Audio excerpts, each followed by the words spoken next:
Shalom. This week's Torah portion is Parashat Toldot. Parashat Toldot opens with the image of Yitzchak and Rivka, Isaac and Rebekah, entreating Hashem opposite each other. Our sages tell us they stood in opposite corners and they poured out their hearts before the Almighty for a child. Yitzchak undoubtedly was aware of the prophecy, of the tradition, was aware that his father was told.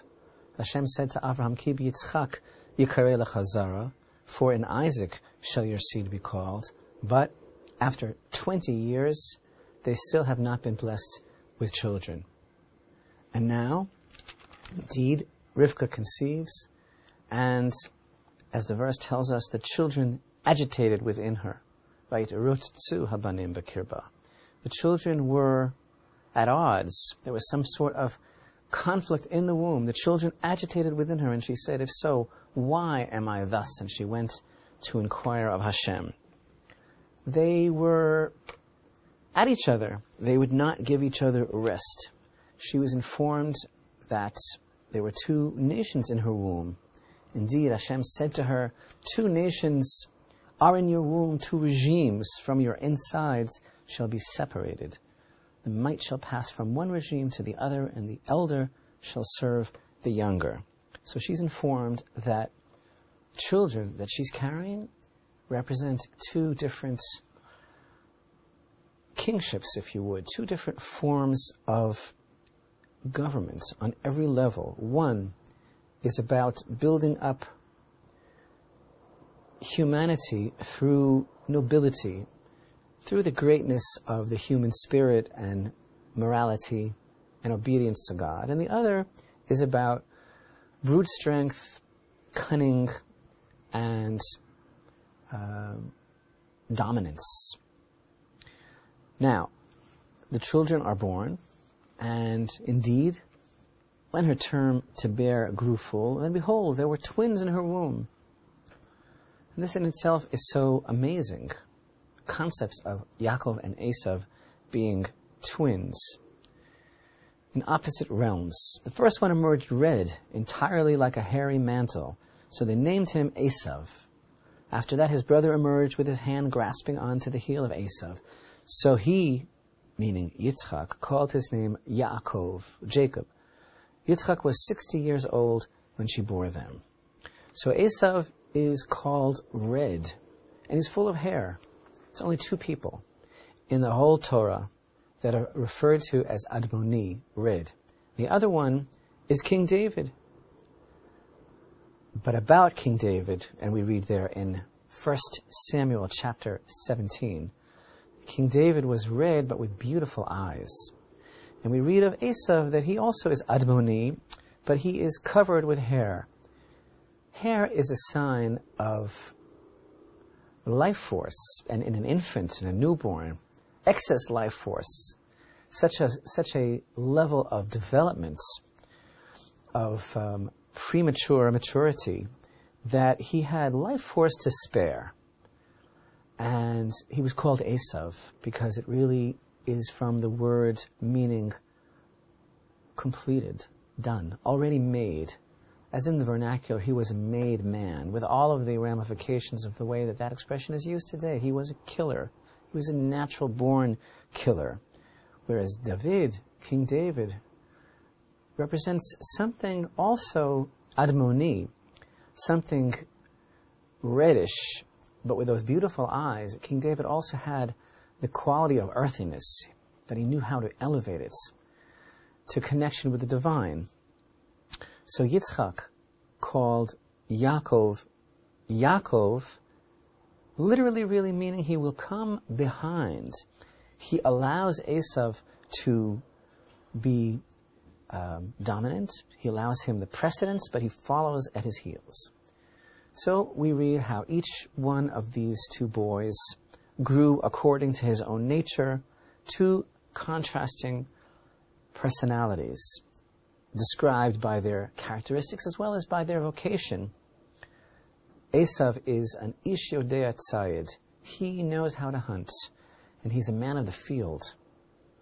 This is not only a concept of hunting as we understand it, hunting after game, but also in terms of manipulating, deceiving, in terms of being a master, spin master, a wordsmith, and hunting literally with his mouth.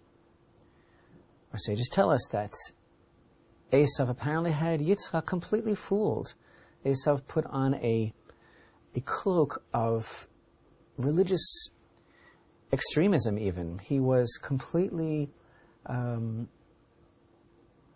successful in convincing Yitzchak that he was so concerned about God's will. He was constantly asking his father all sorts of made-up questions, confronting him with all sorts of moral issues and questions about Torah observance, which of course were all totally fabricated. And so in this manner, he hunted with his mouth and convinced Yitzchak of his sincerity in serving God, but in reality, he was actually bent on uprooting the divine image from the world. So, Yaakov, by contrast, is described as Ish Tam, a whole man, a wholesome man, Yoshev Ohalim. He dwelled in the tents of Torah. Two totally separate, divergent, diametrically opposed personalities.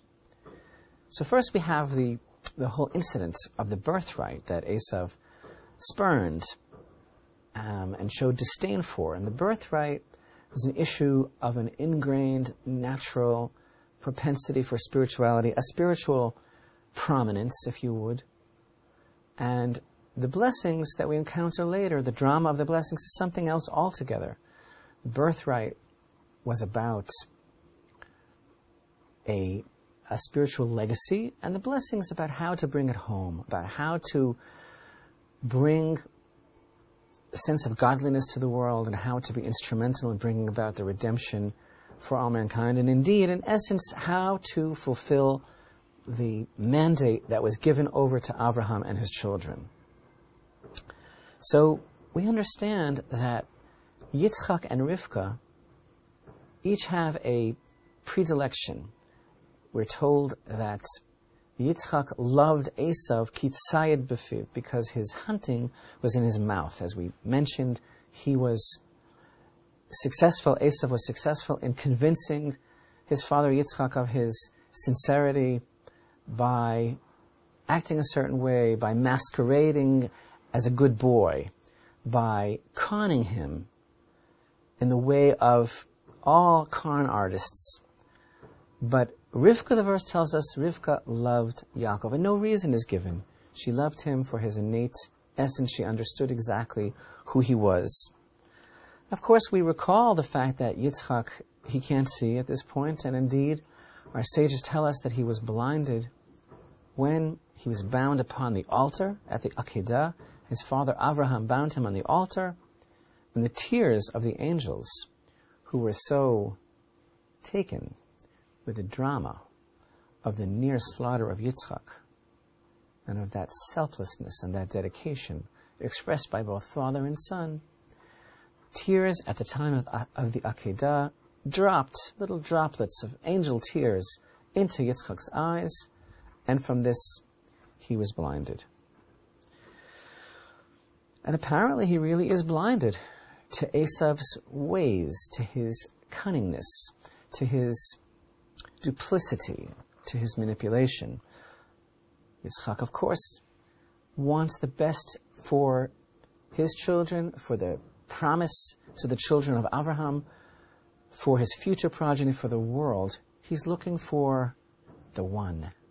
Who is going to be the one that is going to concretize and cement the proper manner, the way, the conduct by which God will be sanctified in the world and by which it will be possible to elevate human existence. And he seems to be really blinded. Whether it was by the angel's tears or something else is another question. But how could he even entertain the possibility that it's Esav? We already see Esav's contempt for the covenant of Abraham. He already married two Hittite women. But for some reason, the drama continues till we come to the major elements of our parsha. Tremendous drama of Yitzchak's desire to bless his children before he leaves the world, his command to come to him, to bring him delicacies so that he could bestow the blessing, and Rivka's usurping, as it were, her commandeering of this whole event, her direct order to her son Yaakov, who indeed was acting on his mother's orders in complete sincerity and simplicity, listening to his mother telling him very clearly, listen to me, your curse be upon me, this is what has to be done. And Rivka's behavior, so inexplicable, so remarkable, trying to superimpose her will upon her husband, trying, as it were, to somehow divert or redirect God's blessing to her favorites. It's quite a drama, quite a psychodrama, and maybe even we could describe this whole family drama as almost a comedy, as it were. How did Rivka think she was going to get away with this? A couple of goat skins on the smooth of Yaakov's neck and his hands going to fool Yitzchak? Is that what this is all about? Whatever was she thinking? Whatever was she thinking in her whole idea of deceiving her husband? Was he not going to find out? Was Esav not going to reveal the truth? Was Yitzchak not going to find out? And even if they weren't, which is not possible, what about the God aspect of this? What about God's blessing? Is God's blessing going to be diverted somehow through a different route, a different conduit? So what is this really all about? Unless perhaps Rivka knew exactly what she was doing, unless perhaps we could understand on one level that the only reasonable motivation that Rivka could possibly have had in arranging so almost ridiculous a masquerade and a subterfuge, the only reason she really could have had was to set in motion a situation wherein Yitzchak would discover the truth, would be forced to confront exactly who Esav is. And maybe she was counting on that inevitable discovery. We read how Yitzchak, when he was ready, he said, "Behold now, I am old. The time has come."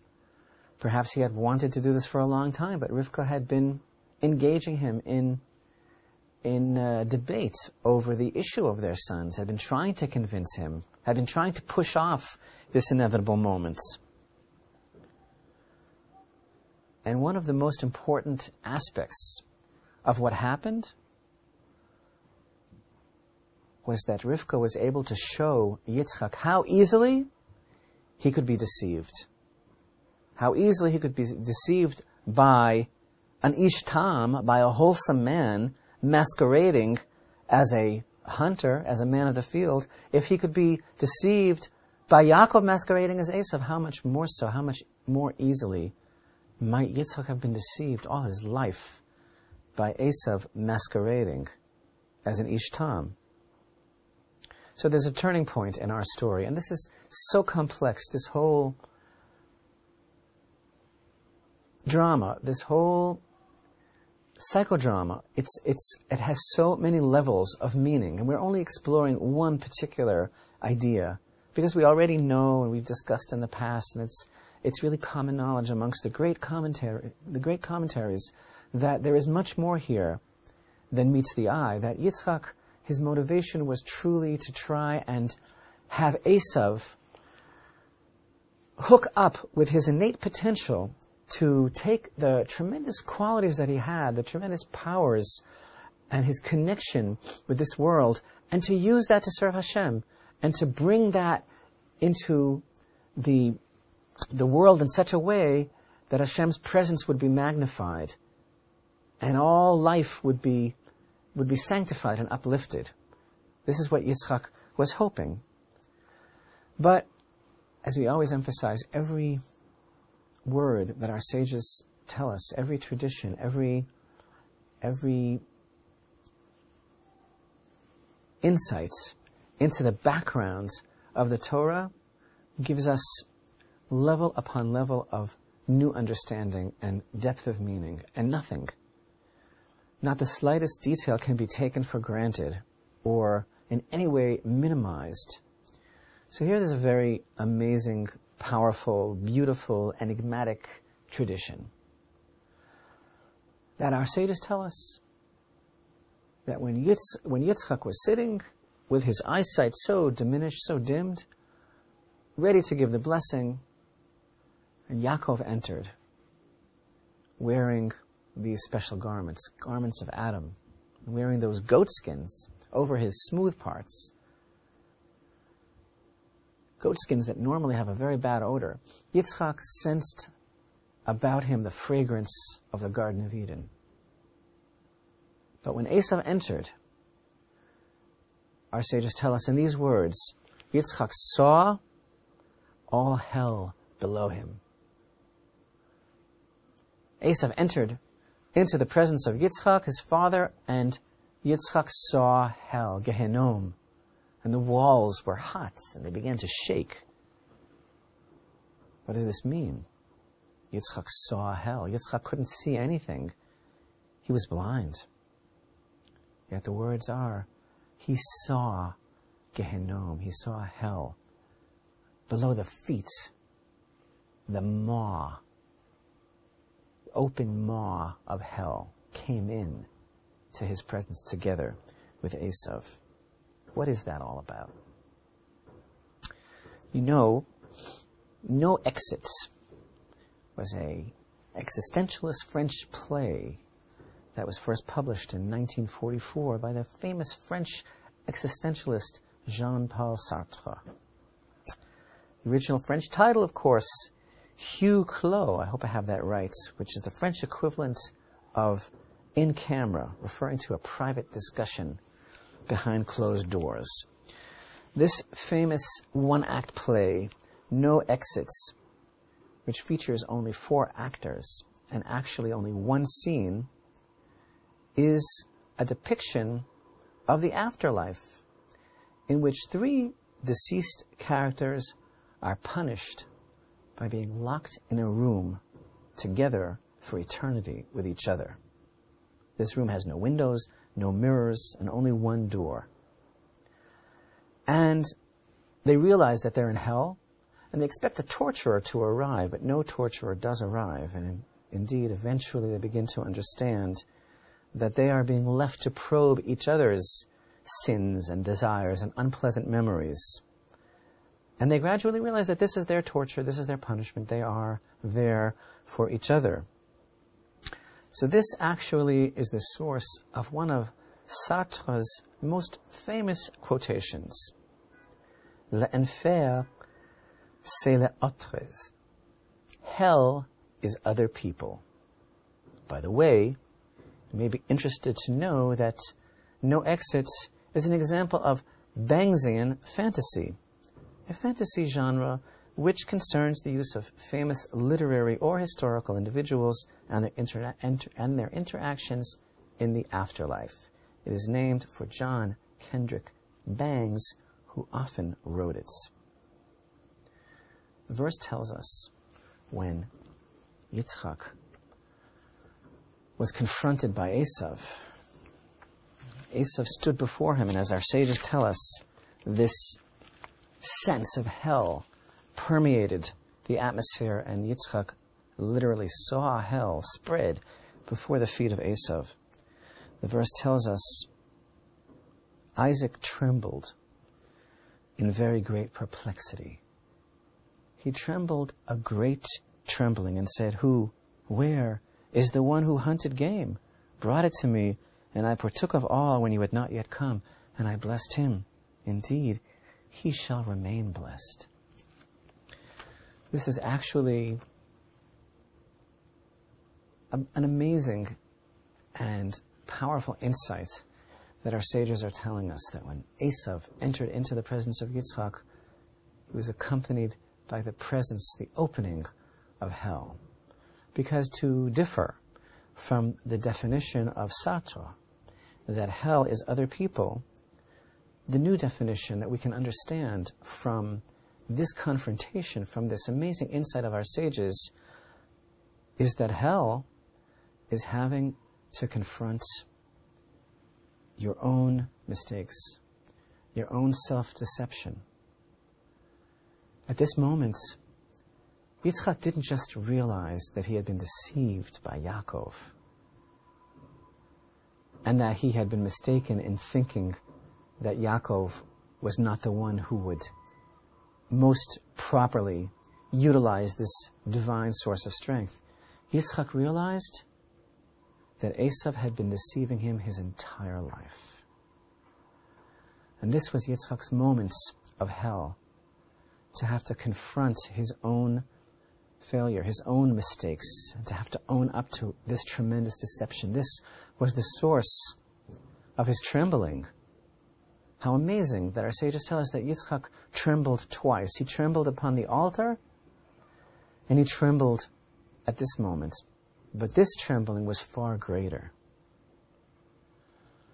So when he was bound upon the altar, and those angel tears blinded him, perhaps the meaning of that on one level is that it became so difficult for him to understand how it wouldn't be possible for anyone to have the same close and intimate relationship with the Creator that he had.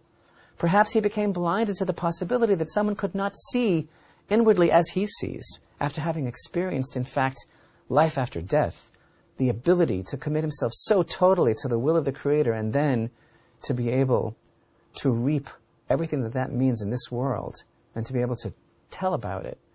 He became blinded to the possibility that that would not be the case with everyone and with his son Esav. And he spent a great deal of his life allowing himself to be deceived by the smooth talk and by the cunning and the deception of Esav. And at this moment, he realized in a very visceral, all-encompassing way that he had been terribly mistaken.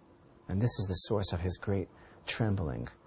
Hell, for Yitzchak at this moment, was the realization of his own self-deception. And this is a terrible thing, when we realize that we have allowed ourselves to continue to make the same mistakes over a lifetime. So two elements were represented by Yitzchak's sons within the potential for the nation. In Esav, he saw raw power. In Yaakov, he saw the spiritual power. Yitzchak knew that both of these elements would be necessary in the development and success of the nation, and in the ability of the nation to become the vessel, the vehicle for bringing about God's blessings in this world. And he believed, somehow naively, that together perhaps Yitzchak and Yaakov and Esav could fulfill the mission of Abraham's children, and he intended to give Esav a blessing of material content and Yaakov a blessing of spiritual content. Rivka knew from her experience growing up in the house of Bethuel with her brother Lavan that this was not going to work.